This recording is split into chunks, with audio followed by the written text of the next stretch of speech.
So we're ready to get started. For those of you new to ITSM Academy, here is a quick overview. ITSM Academy is a full-service provider of ITSM education. We develop all content in-house.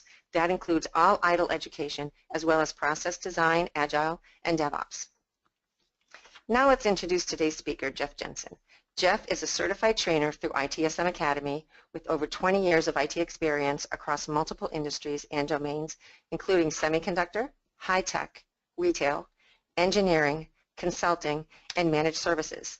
He currently works as the Service Management Lead and Customer Success Manager for Taos Mountain LLC, a leading Bay Area consulting advisory and managed services provider. Jeff has achieved numerous professional certifications, including ITIL Expert, Program Management Professional, Certified Process Design Engineer, and Certified Agile Service Manager. And he has worked as a systems engineer, as a project manager, a technical team manager, a mentor, and an ITIL trainer during his career. Good morning, Jeff. We're glad to have you with us. Thank you very much for the introduction, Karen. Thank you. And Eric, could you make Jeff the presenter? Thank you.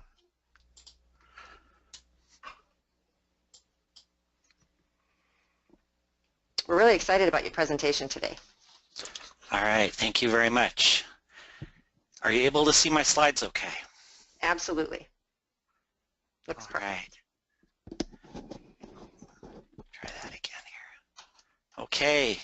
Thank you everyone for joining, and thank you again, Karen, for the introduction and the opportunity to be here. I'm very grateful for that, and I'm looking forward to sharing a little bit about what I've learned and some of the things that I can maybe share in terms of the journey to ITIL Expert, and also what I've done after that in terms of becoming a trainer. It's been a very interesting journey. I've learned a lot from it, and I know learning about one person's journey can be interesting, and maybe you can gain a few things from that. But even though I'm going to be talking about myself a little bit in this presentation, my goal is to try and add some flavor and some context for all of you if it's something that you either have done and can maybe reflect back on your own journey, or if it's something that maybe you're looking at considering doing and figuring out is that something that is worth doing for me. Karen already introduced me and my organization. I've had the opportunity to work for a lot of fantastic companies throughout my career, and the current organization and company I work for, Taos Mountain, is really a great company. I want to just again mention that Taos is a 26-year-old Bay Area company, provides Office of CIO and consulting services, project advisory services, interim talent and staff augmentation, as well as managed services, and really works throughout the IT lifecycle.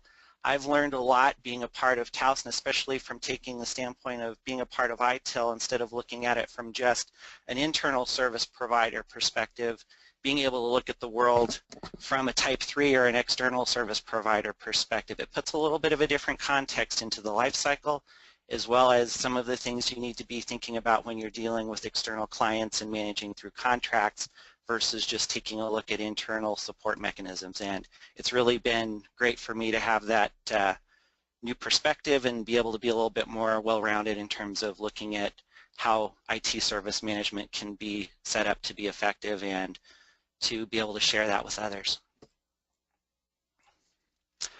Put together a quick agenda slide. I'm going to really be starting about just introducing ITIL for maybe those of you on the call that are newer to ITIL or IT service management, and then really get into what do you gain from working toward ITIL Expert and talking a little bit about why someone would want to do that and how do you get there. I'll talk about my journey, and then also some of the next steps in terms of if you become an ITIL expert, what can you do to share that knowledge and information with others in terms of becoming a trainer. And I'll finish up with some overall lessons learned as a whole context, and then take a look at some of the next steps that I'm looking at personally that maybe some of you are working toward as well.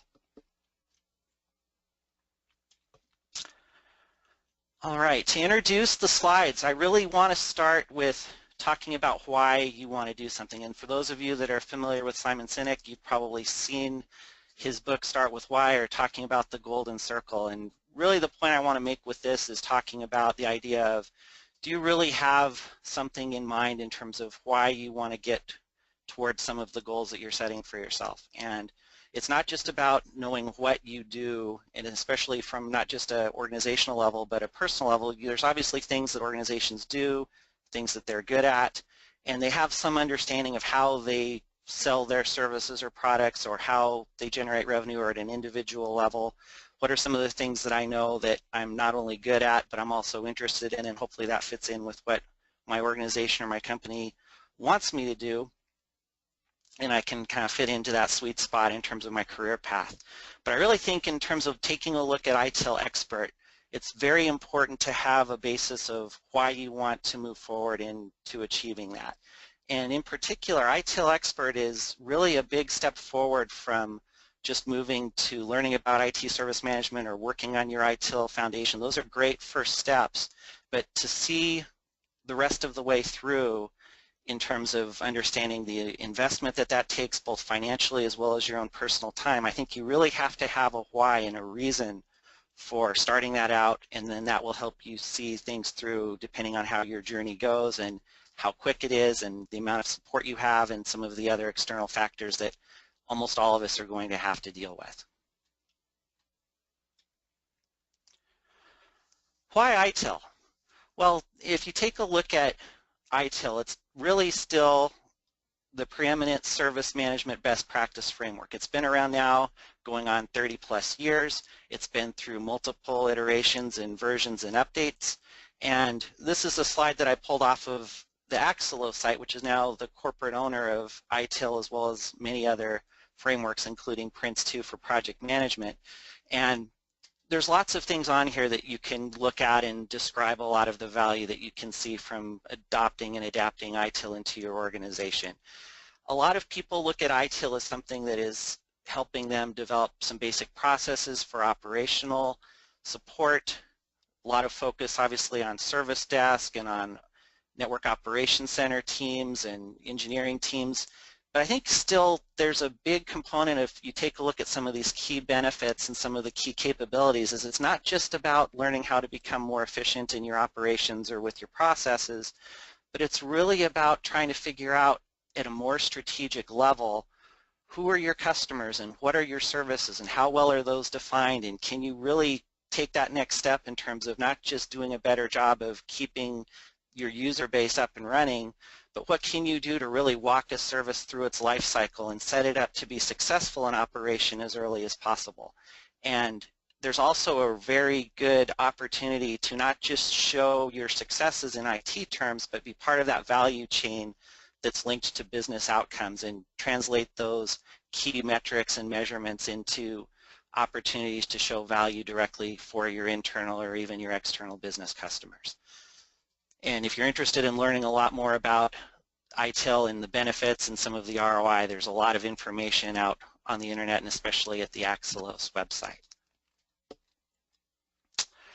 My comments on why ITIL from a personal standpoint have to do with organizational maturity. And for those of you that are not familiar with pop culture or haven't seen this commercial, my apologies. This is meant to show a Cheez-It commercial that is showing that the cheese still has a long way to go in terms of its maturity before it's ready to be cooked into the Cheez-Its cracker. So I thought this was a good way to show where I see a lot of organizations out there with having the opportunities to work on ITIL and to start doing some training with foundation level, which is a great first start.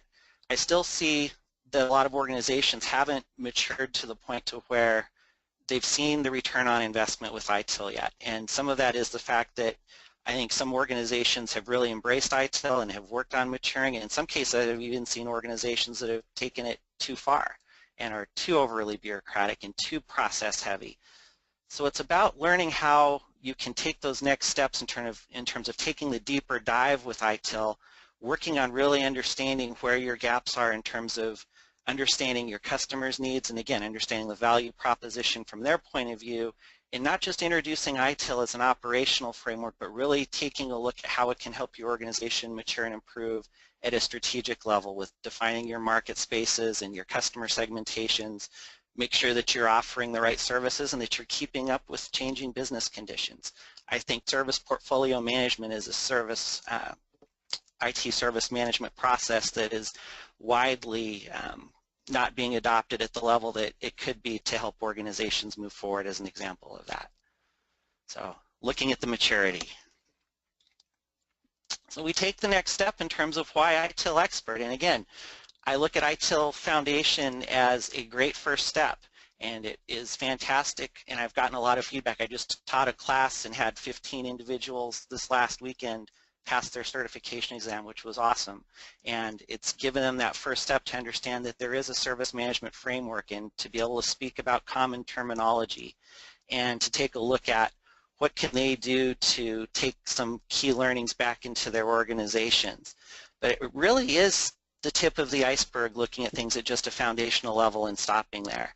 There's a lot of opportunity still in terms of taking that deeper dive and understanding what is under that tip of the iceberg and doing the extra work to show your organization, if you invest in this and if you have people that don't necessarily even have to get all the way to ITIL Expert, but just taking a look at the opportunity to learn more and to do the next step in terms of the new ITIL practitioner class as an example, where you learn how to take that knowledge and take a deeper dive into how to adapt and adopt that into your organization, or taking one of the intermediate classes depending on your role specifics and what you're trying to do with your career path to share that knowledge and to bring that back in. There's a lot of value in that, and I think the more you get involved in learning about ITIL, and especially in some of the new pieces that they updated with the 2011 update with strategy and taking a look at how much larger that book is than what it used to be, taking a look at design coordination and transition planning and support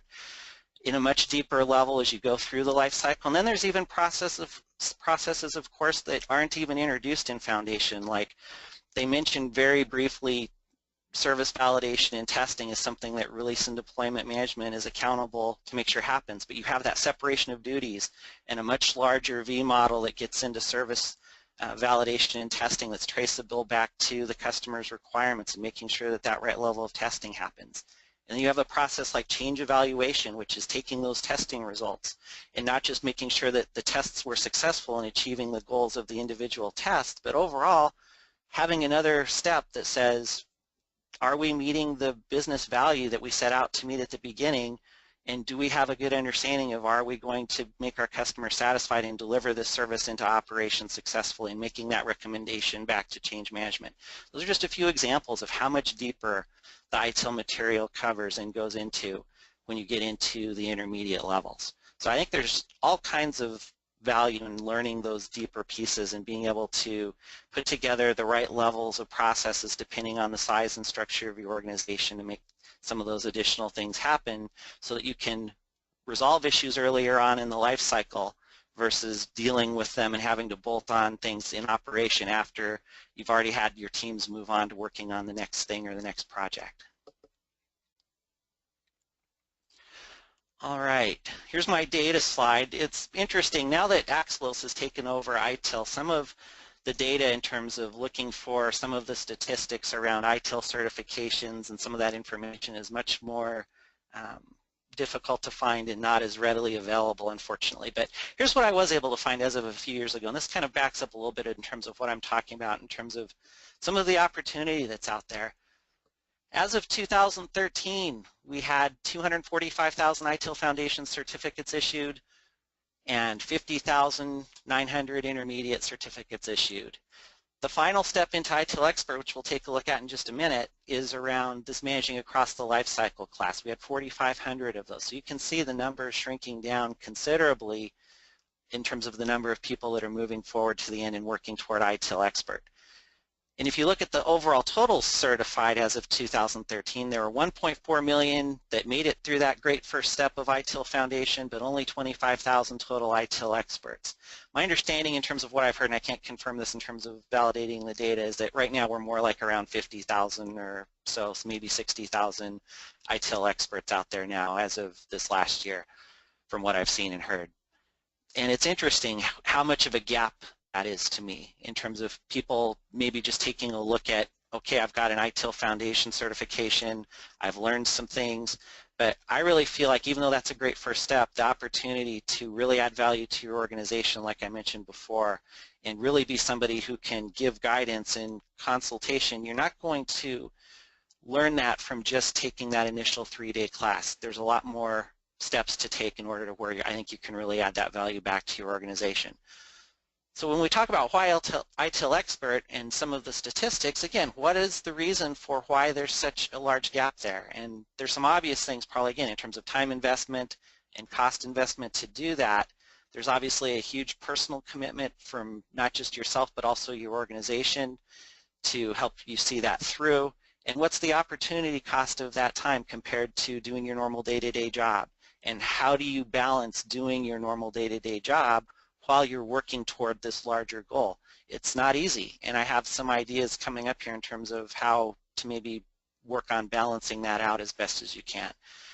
And then another consideration is the market value for expert certification. Again, I think there's a huge opportunity for organizations, again, to not just look at ITIL as an operational framework, but really to take a look at how those key learnings in strategy in particular can help organizations to learn about how to put together understandings of demand from your customers and looking at patterns of business activity and user profiles, to do true business relationship management and understand how you can be a strategic partner for your customers and to be able to reflect back the context of what their requirements are as they change into your organization.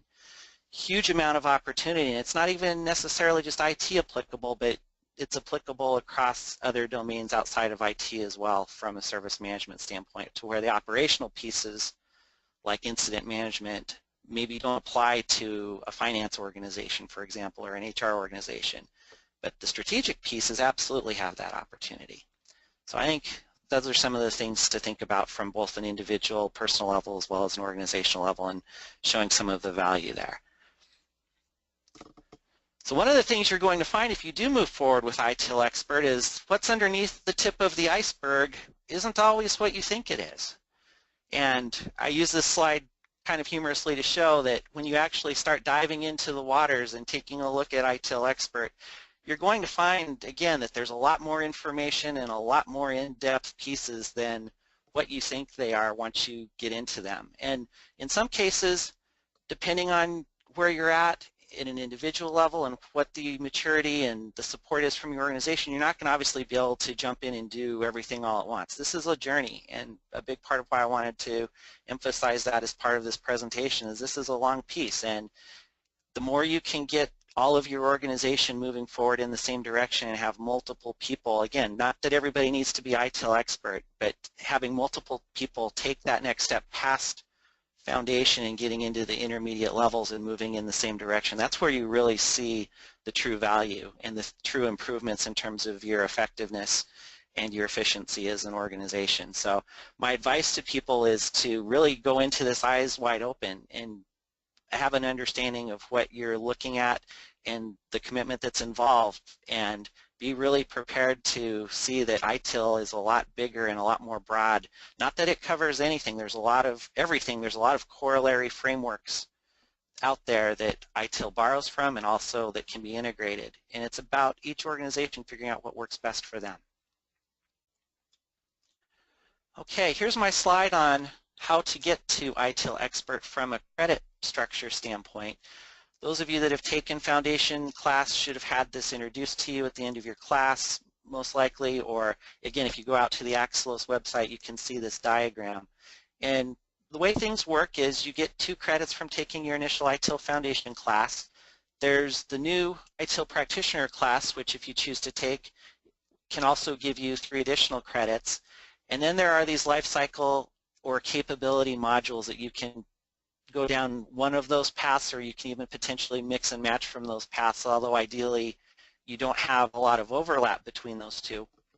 That will get you to the point to where you need to earn 17 credits as a combination of taking foundation and then getting 15 additional credits from those middle levels.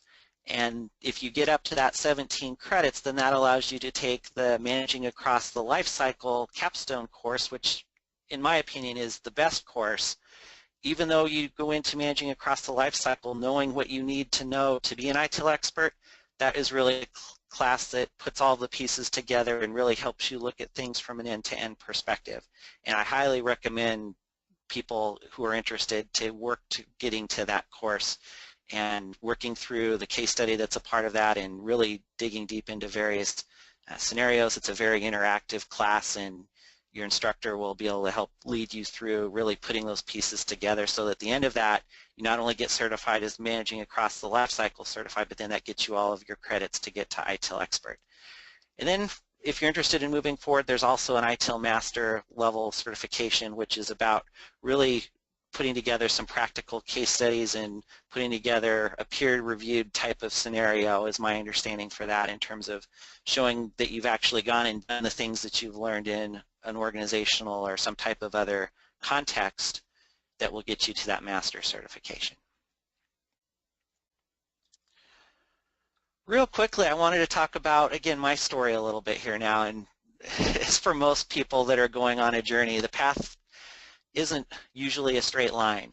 I was able to start off my training with ITIL right when version 3 came out in 2007, and was very fortunate to have the opportunity to be able to take one of the first V3 Foundation classes. And it was great because I was already doing, and this is what a lot of people I think find, is you're already doing a lot of stuff, the stuff that ITIL talks about anyway, and it just puts some structure around it and gives you the opportunity to see things from more of an end-to-end and a more holistic perspective, which is great. My management encouraged me to take a couple of additional classes and get into some of the intermediate pieces, but unfortunately at the time the version 3 intermediates hadn't been written and finalized yet, so I was able to take a step back into the version 2 intermediate classes, and I took a class on service level management and financial management, as well as a class on capacity management, which was about a strategic long-range plan that I was a part of a team working on, which really helped the people that were a part of that team by taking that class and learning more about how to take a look at the various aspects of capacity management and putting together that capacity plan. As things move forward, I ended up not taking any training at all after that for about 4 years, but one of the interesting things is in the next organization I was part of an application support management team, and we had a group of us that were interested in learning more about ITIL, and even though I was just foundation certified, there was an online training course that I led my peers and my manager through taking, which allowed us to basically review the material on a every week or every other week basis, and kind of just, I got everybody together and went through the material and answered any questions and just walked through that material at a foundational level, and it really demonstrated to me early on that I really got a lot of enjoyment out of helping other people learn about the ITIL framework and to learn about service management, to look at things maybe in a little bit different context. That group didn't all certify or take the exam, but I was able to actually get one person who was one of my peers through that material and have her take that certification and get her foundation certification, which I was really proud of and really happy that I was able to help do that. And it's interesting that that was back over 6 years ago now, and I had no idea at the time that that would be a little bit more of what I'm doing now, so that's interesting. And moving forward then, I was able to eventually get the support and the training to finish my credits, and that's one of the things that you can do is they still do allow you, I believe, to combine your version 2 intermediate credits as long as there isn't overlap with the version 3, and get the credits I needed to take managing across the life cycle, and I was able to complete that in December of 2013. And what did I learn along the way? I've already talked a lot about that, but really I'll get into some of my recommendations, but it's really about pacing yourself and trying to absorb what you're learning and being able to apply it as much as you can as you're working through and sharing that with others. So that's a quick abbreviated version of how I got to ITIL Expert and some of the things that I did along the way, which I really gained a lot out of. And in some ways it was good that it took me a little bit longer than maybe what some people do in order to get there, because I feel like I was able to gain valuable work experience and be able to apply some of the things that I'd learned throughout that time. So what's next? One of the things that I was able to do in the current job that I'm in is it was recognized by my organization that there was a need for us to take a look at doing some additional training around best practice and learning more about how to improve our processes and our organizational maturity, and I was asked to take a look at putting together a plan and putting together the steps that were needed to do some internal training. And again, based on my previous experience from doing a little bit of that, I felt like it was something, especially now that I'd gotten to the point to where I'd gotten my expert certification. And by the way, you don't have to get all the way to ITIL Expert to be a trainer, but it is something that if you do get to that point, it's great to have that opportunity to not only keep the knowledge and the information fresh for you, but also to formally share it with others. And I've had the opportunity to teach quite a few classes now, and hopefully I'm doing a good job of keeping everybody awake in my classes and people aren't nodding off like the girl in the picture is here. So talk a little bit about moving forward as a trainer.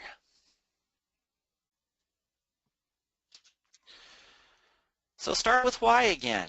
What do you gain by becoming a trainer? And there's the obvious pieces that you hear about in terms of teaching others to fish and being that rising tide that lifts all boats. Those are definitely true aspects of that. But for me, I really like this quote from Benjamin Franklin, and that really made me think about what you gain in terms of becoming a trainer and how to structure that. So it says, tell me and I forget.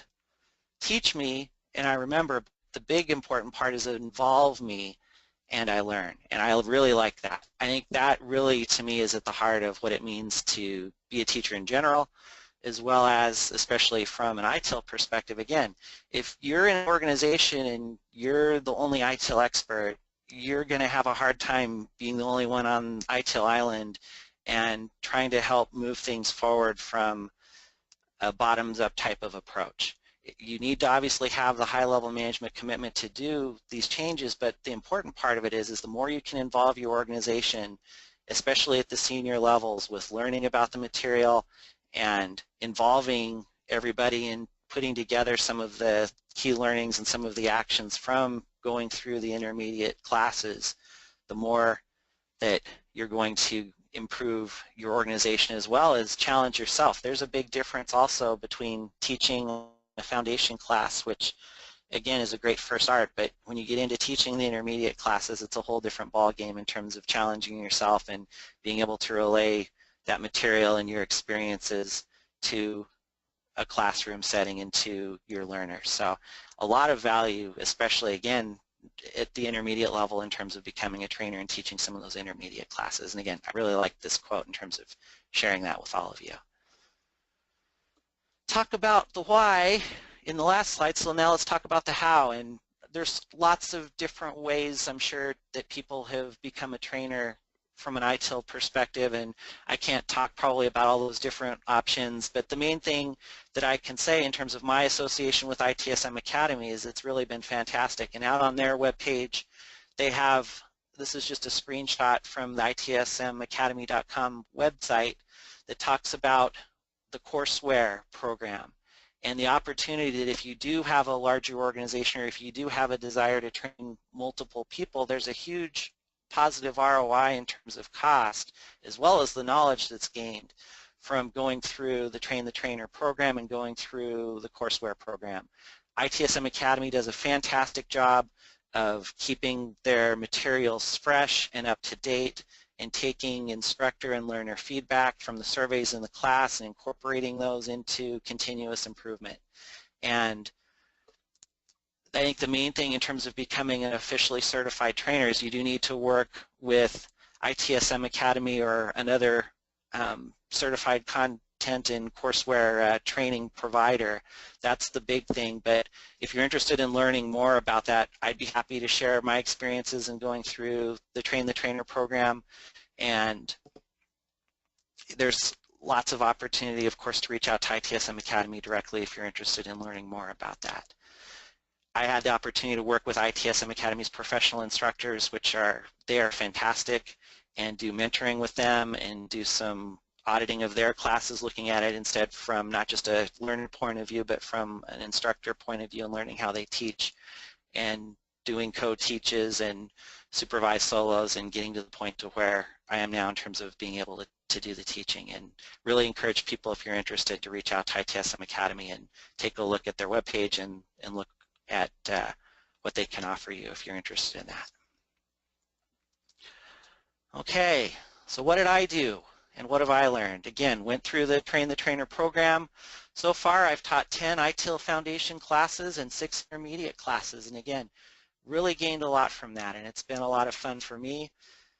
And so far, in terms of results, I've had over 150 people get through their foundation certifications. I've got 4 coworkers so far with enough credits to take the Managing Across the Lifecycle final class, and I have 3 more of my coworkers that are 1 class away or just maybe 3 credits away from getting there. So that journey has been fun for all of us, and I'm excited to have the opportunity hopefully in this next year to see that through. Other comment I'll make, and for those of you that have done teaching or know teachers or have been teachers maybe outside of a professional setting but more as a career teaching kids especially, teaching isn't as easy as it looks. And I've learned that. It takes a lot more personal time and preparation time, and especially when you're teaching a class for the first time, and definitely at the intermediate level, there's a lot of effort there. And some people are extroverts and love being in front of people. I am not one of those people. It definitely takes some energy to be in front of a class and to be on all day, and for me, it's worth it. But it definitely, you realize after you've done it that it takes a lot of preparation, and it's a lot more effort. But again, I think it's as beneficial for the teacher, if not more so than it is for the learners, to go through that. It helps cement what you know. You get asked different questions in different contexts, and it definitely keeps things fresh and helps keep you on your toes and make sure that you, as much as possible, know what you're talking about. And if you don't, it gives you the opportunity to go learn more and research the answers to those questions and come back. Overall lessons learned. This is my slide in terms of just from a longer term view and perspective about going through the process of getting to ITIL Expert and becoming a trainer as well. I think that one of the big things I learned, and again, some tips as far as when you're maybe working a full-time job and then trying to go through working toward your ITIL Expert, is you've obviously got to do a good job of time management, but I really encourage people to take notes as you go. And you're going to learn, again, a lot of things that not only you want to maybe write down and keep in a running log to keep them in front of you as you're walking through the life cycle and picking out the things that you feel are going to be important or that your instructor points out as you're working toward that ultimate goal of taking the Managing Across the Lifecycle class. But it also helps just by writing things down. I know a lot of people remember things better that way. And then it also gives you the opportunity to share those key learnings. And my recommendation is share what you are learning immediately and with as many people as possible, as fast as possible. The more you can do that, the better, because then people will understand, here's what I'm learning and what I'm going through, and you can show some value just in sharing that and taking that first step.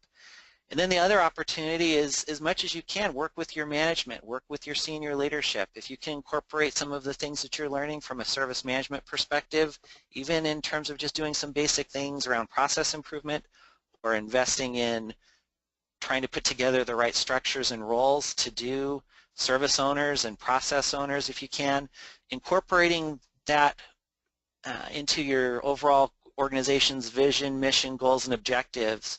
If there's a balanced scorecard structure or whatever strategic mechanism you use, try and incorporate those into your organizational strategies, and again, share those across not just IT but with other parts of your larger organizations, and even talk to your customers about it. I had some great conversations from a business relationship management perspective, just talking to some of my internal and external customers about what I was doing and what I was learning, and how IT can be viewed not just as a cost center but part of the value chain, and what would that look like.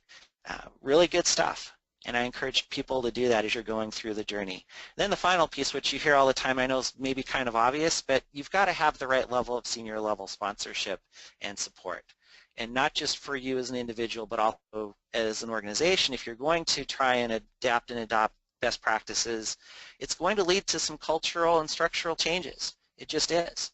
And that has to be understood and accepted. You have to be able to take a look at services from an end-to-end point of view and not continue to work out of your typical vertical organizational structures and silos. The other piece of it is you've got to find ways to add immediate value. And one of the things that I highly recommend people do as you're going through the journey is work on putting together a CSI register. For those of you that aren't familiar with CSI or Continual Service Improvement, it's simply a register where you can have people log their improvement opportunities and ideas and have a mechanism in place with some type of a steering committee to take a look at those on a regular basis and do that concept approval to say, is this something that we need to improve? And is this something that's worth taking a look at investing in? And then if it is, you can kick off that project and run it through your change management and make sure you've got the longer term view in terms of, especially if it's something strategic, to put together that business case and understand the return on investment and the overall total cost of ownership with this improvement that you're making, and making sure that the juice is worth the squeeze, that the costs you're going to invest in that improvement are going to show the value. And the more you can start doing that and try and find ways to add immediate value, I think the better as well as you're going through. And I mentioned this already. I think the last key important point is try and look for opportunities to translate from IT objective focus to business objective focus. I think that's super important. And if you're involved in having the opportunities to talk to your executive leadership or talk to the people who are your customers, or maybe business unit directors or executives, try and understand where you fit into the picture for them. And that really gets into me, especially in my latest position, taking a look at external customers. In a lot of cases, our customers at Taos are other IT or engineering organizations. So where are they at in terms of their maturity, and do they have good process? And again, in some cases they do, but in a lot of cases they have some maturing to do too. So you can help them with that, or you can at least ask some of the right questions about understanding what's the cost of downtime in terms of some of the different pieces that you're supporting, so that you can understand vital business functions and criticality. Or you have the opportunity to ask them, what are your SLAs with your end customers, and how do we fit into supporting that? I think the more you can tie what you're doing to those types of objectives, and then really get into the front end objectives around revenue generation or understanding things from a governance or a compliance standpoint with the various regulations that are out there, the more you can do that and have the right senior level sponsorship and show how what you're doing ties in to those larger objectives, the better. What's next?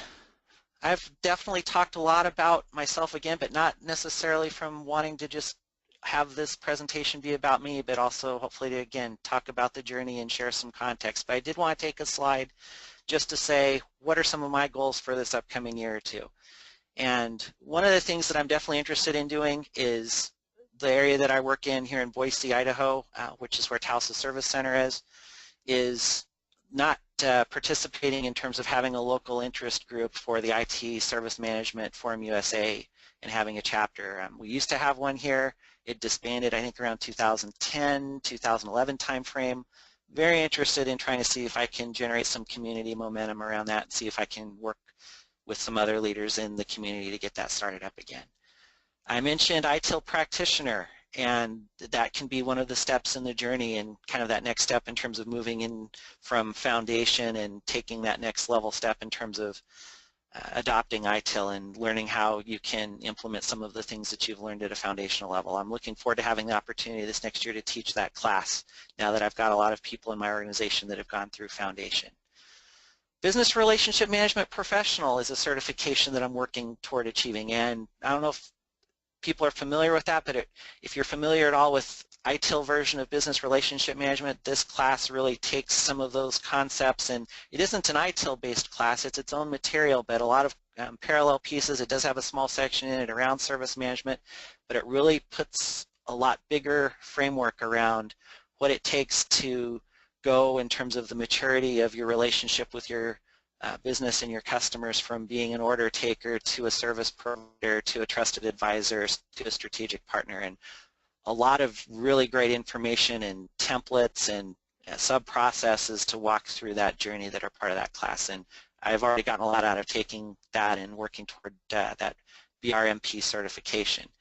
Then finally, as I mentioned before, I've got several folks in my organization that have the credits or are really close to having the credits to take managing across the life cycle. And again, mentioned this already, I'm really excited to have the opportunity to hopefully work my way through the Train the Trainer program and be able to co-teach a Managing Across the Lifecycle class to help some of my peers and coworkers get to achieving their goals for ITIL Expert. All right, I'm almost done. Just a quick final thought that I wanted to share, and this is something that I've seen one of my business leaders in my organization has this on their email signature line. I really like this quote from Theodore Roosevelt. I think this applies to anybody who's working toward becoming a subject matter expert or working toward ITIL expert and working to share your knowledge with others. Is really my main motivation in terms of doing all this wasn't just to better myself, although that's certainly a big part of it, but again, what can you do to help the rest of your team and to work as a team player and to be collaborative?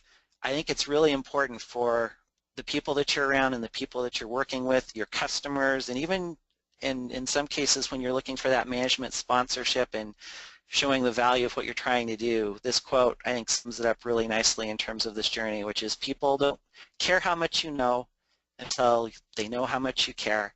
And I try and do my best to remember that and to not be prescriptive in terms of my suggestions or my recommendations, but really to try and seek first to understand the context of what needs to be done, try and offer my opinion and some of the things that I can do from a guidance perspective, but really make it about trying to help the people on my teams and in my organization move forward as best as I can. And that is the end of my presentation. Again, I'm grateful for the opportunity to present, and I know now I'll hand it back over to Karen and we'll move into Q&A. Thank you, Jeff. That was a fabulous, fabulous presentation. I've got to tell you, I mean, everybody that joined the session is still with us on the session, so everybody was just kind of riveted on that. So we've got a lot of good information, and we've got a few questions that have come in already, and they're really very good questions for you. And it's going to be good for the listeners as well because there'll be more details about your journey. And if anybody else has any questions, please bring them in now. And just before we start with that, we have a couple of things to do here. For those of you who need to drop off at noon, I just wanted to remind everybody that our next webinar is scheduled for Thursday, February 16th, when Matt Hooper from Landesk Software is joining us with his presentation titled Cut the Idle Anchor, Why Fast IT Organizations Win. And what Matt says is the idea that workers want to bring their own device is flawed. They don't want to bring their own, he says. They just don't want to wait for IT, to deliver antiquated solutions. Patience is not a business virtue in a world that expects a rapid pace of change. While ITIL helped manage fragile IT, stable infrastructure is now delivered through cloud and software as a service. However, this does not mean that IT service management has to slowly fall into irrelevance. This session explains how lean IT service management and DevOps can accelerate business velocity.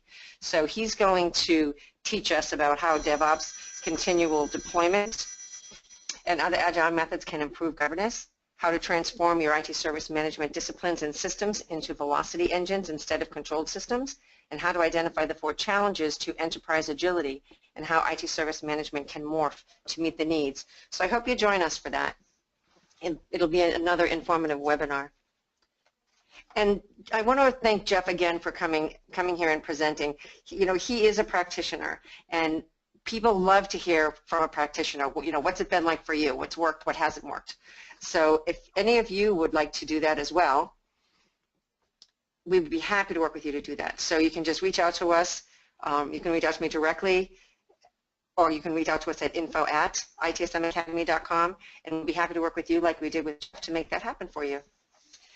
And I would like to now bring my colleague Eric Montijo back.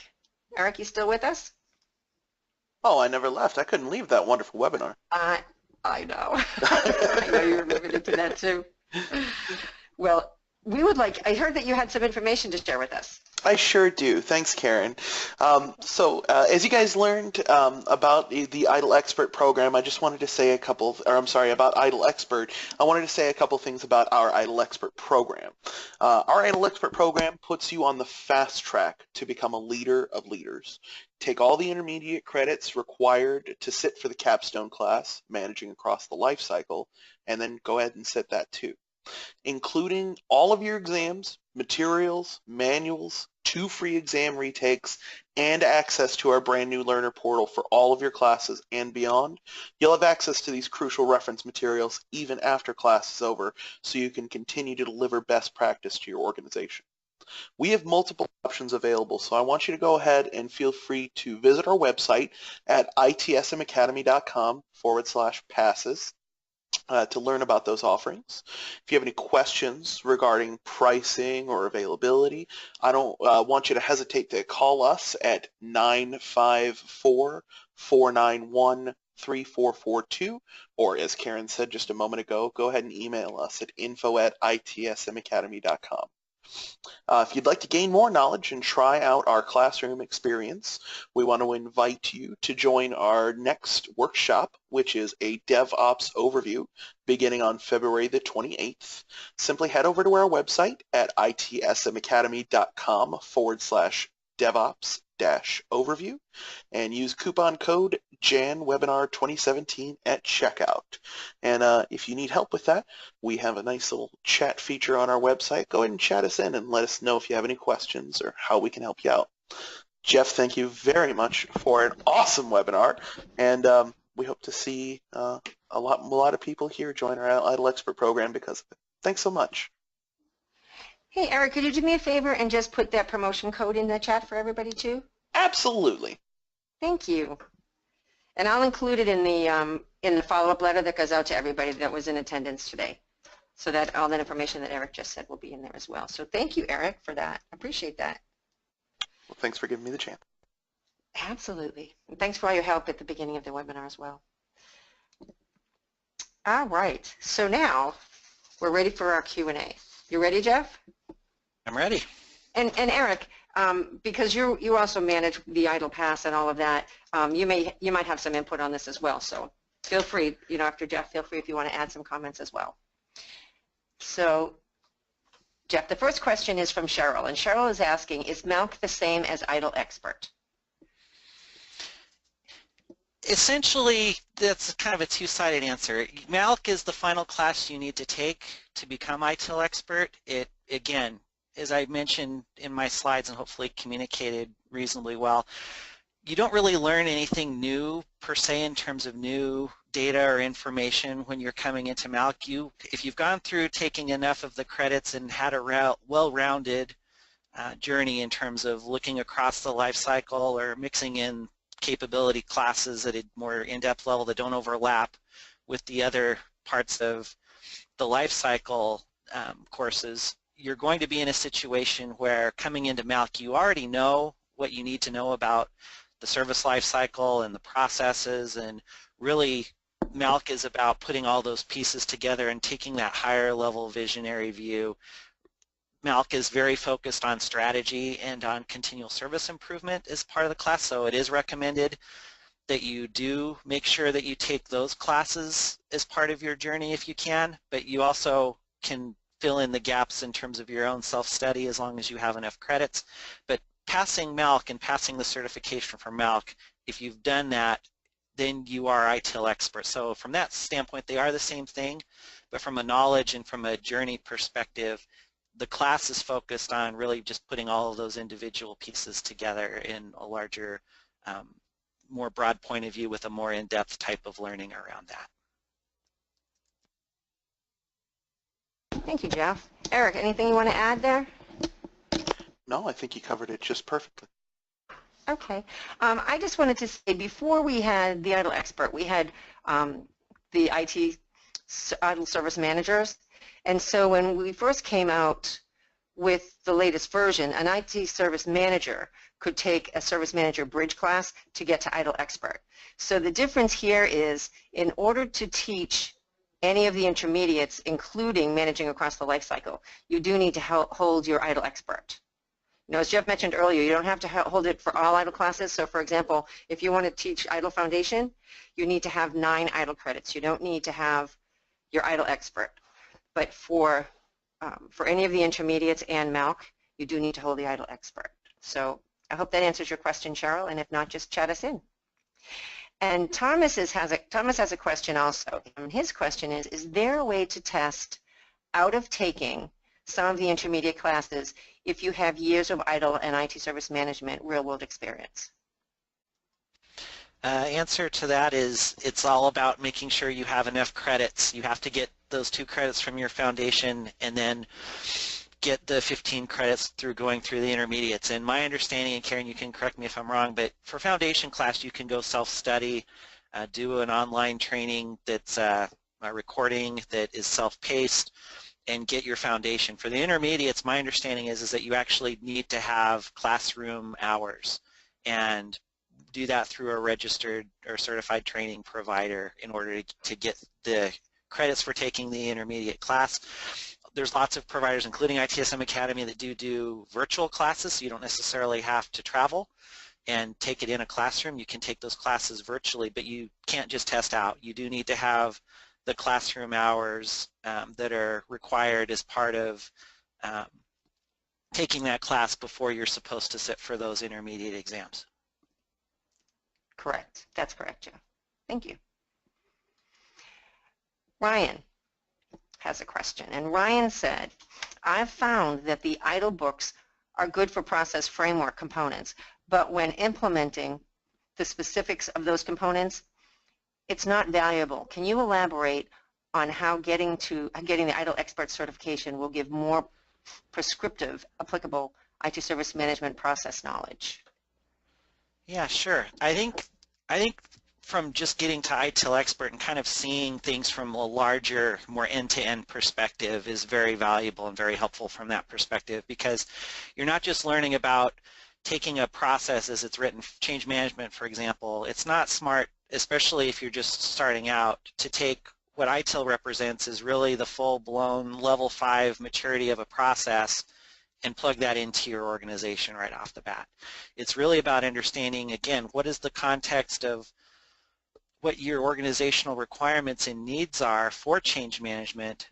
Do you have any measurements in place in terms of showing you its effectiveness, in terms of is it actually adding value to help you introduce more functionality more quickly while protecting the operational environment? Or do you have a large number of changes that are going through and causing incidents?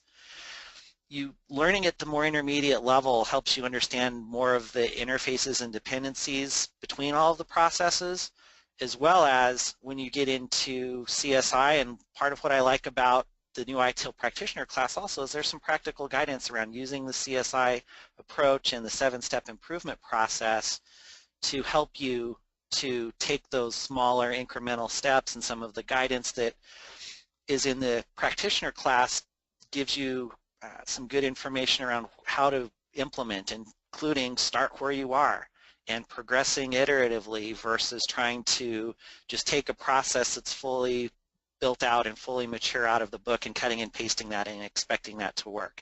So what I've learned is by going through understanding the service lifecycle and the pieces of IT service management at that more in-depth layer, I can see where if I'm doing something in one area, it's going to impact other parts of what I'm doing, and what can I do to push that planning and that decision making as early as possible in the life cycle, and then make sure I keep looking at it. And it's about iterating and doing those improvements in smaller, more bite-sized chunks and showing the value and then building the momentum around that. Great. Thank you for that. Thank you, Jeff. Can you bring up the ITIL credit pyramid again, that slide?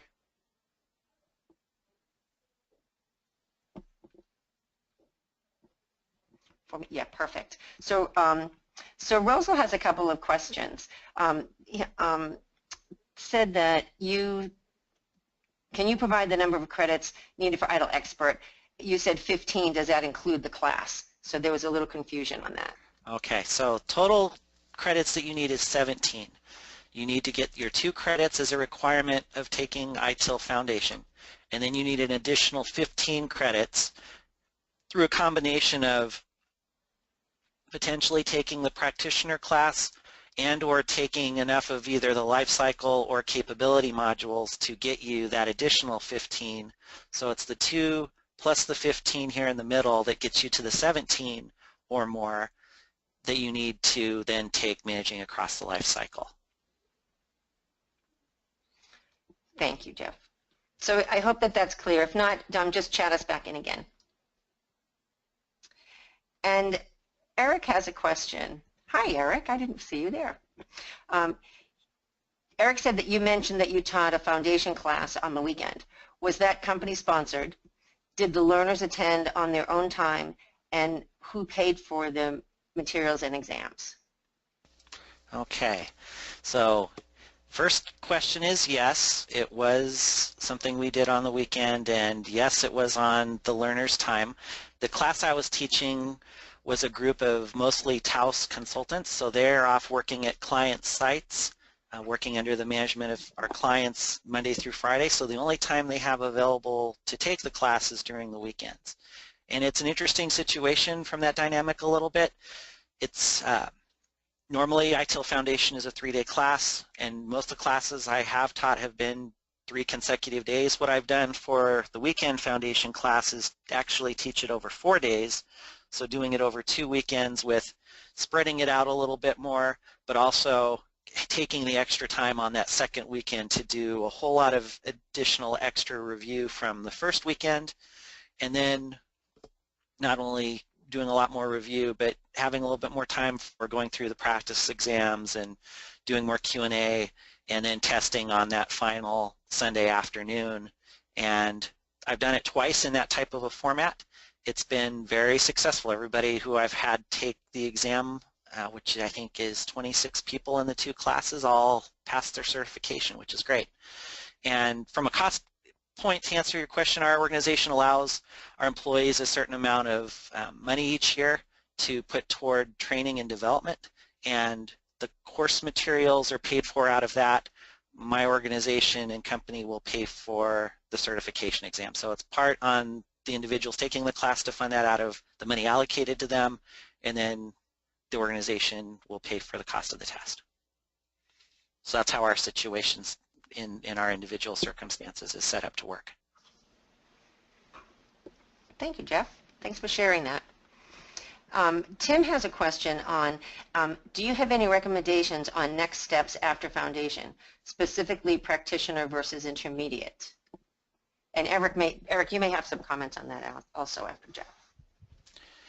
Yeah, I think if your goal is to get to ITIL Expert, my view is that you need to take a very, again, well-balanced cross-section of the different courses and not just focus on one specific area. And there's definitely some overlap between the life cycle classes, which are a little bit more of a managerial level view, looking across the life cycle stage as a whole, understanding what are the scope and purposes of the life cycle stage, what are the interfaces and dependencies with the other life cycle stages, what are the inputs into the stage and the outputs from the stage as a whole, and then getting into some depth with the processes. The capability classes are really more of the deep dive into a logical clustering of the processes. So if you're a process manager or a process owner or somebody that's maybe looking at doing that type of work in those processes as a part of a systems engineer, more of a technical management or application management or service desk function, those deeper dives and those capabilities are really valuable. So for example, if you take a look at service offerings and agreements, it's a clustered group of some of the strategic processes like BRM and demand and financial and portfolio, combined with catalog and service level management and supplier management. So if you were to take that SOA class and then also for your credits just take service strategy and service design but maybe miss the transition or the CSI pieces to get your credits, you're going to have a lot of self-studying you're going to need to do to really be comfortable and well-rounded to go into taking MALC. So my advice is make sure that you take a look at the syllabus and the content for the intermediate classes and try not to have overlap. The practitioner class has a little bit of overlap with CSI, so that's something to take a look at also. I think it just depends again on what your ultimate goal is and what you want to do in terms of taking that next step. Practitioner is great because it gives a lot of practical guidance and it also focuses a little bit on some more of the softer skill pieces like organizational change management, and it has some great templates to help with some of those pieces as well. Thank you, Jeff. Just to kind of piggyback off of what Jeff was, sorry, Karen, what Jeff was saying, and that's, and you outlined it perfectly.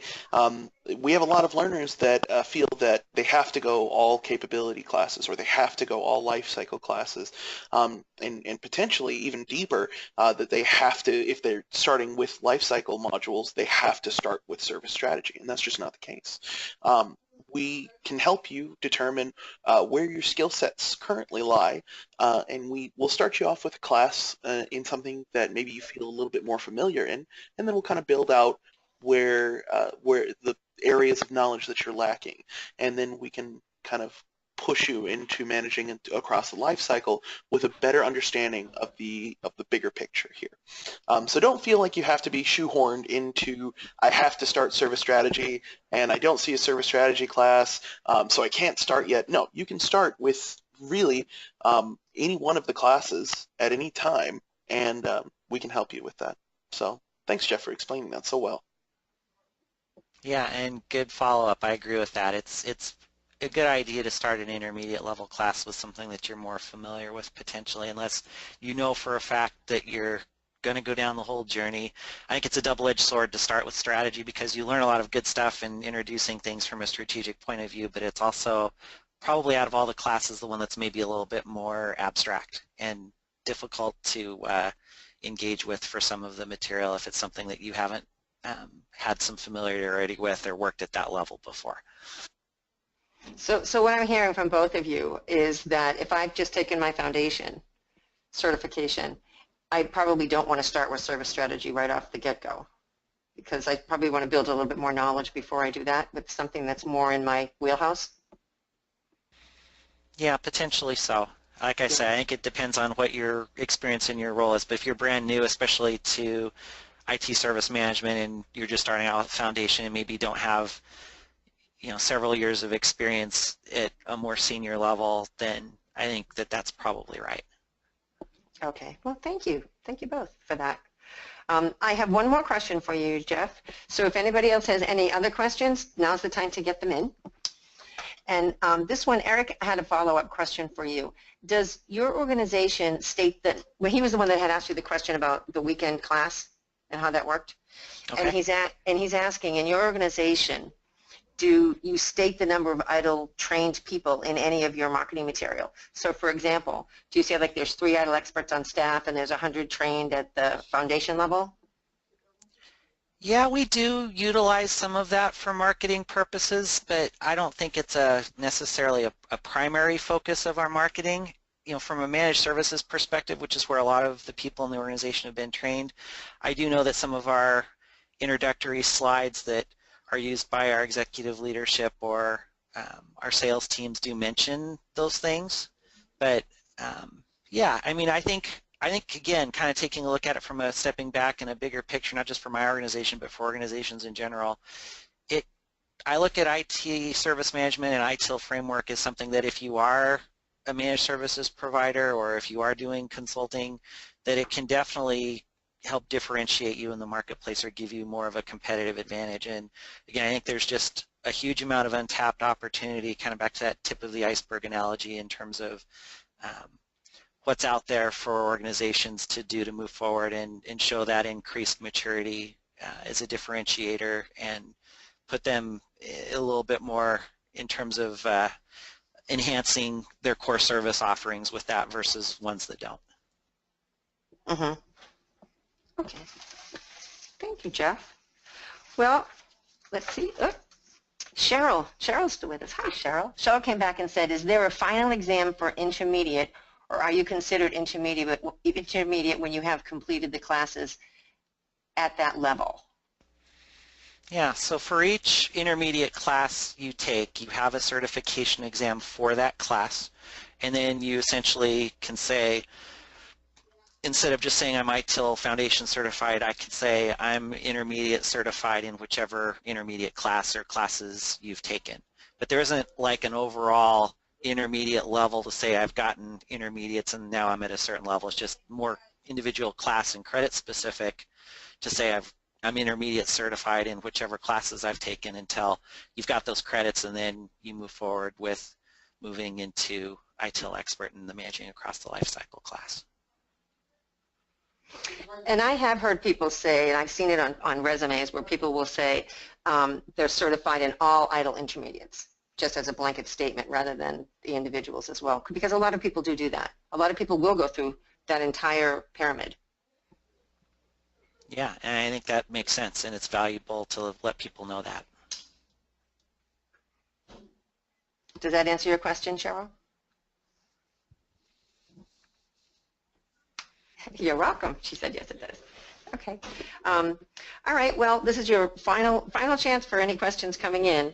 And just as we wind down, I just want to remind everybody again that the next webinar is scheduled for Thursday, February 16th, and it's going to be Matt Hooper from Landesk Software, and he's joining us with his presentation titled "Cut the ITIL Anchor: Why Fast IT Organizations Win." And he will surprise you. He's not completely cutting the anchor. He's going to teach us how to better utilize it with other pieces of knowledge that we can work with as well. So Jeff, I want to thank you again. It was a fantastic webinar. As Eric said, it was just great. I mean, really lots of knowledge for us in here. And I want to thank our audience for the great questions. You know, really, they're really paying attention to your presentation and really had some really good questions. So thank you so much for doing that. And Eric, I want to thank you for being my co-anchor here today and for helping me out and for your input as well. I mean, all very, very valuable. So I want to thank everybody for all your contributions for today's webinar.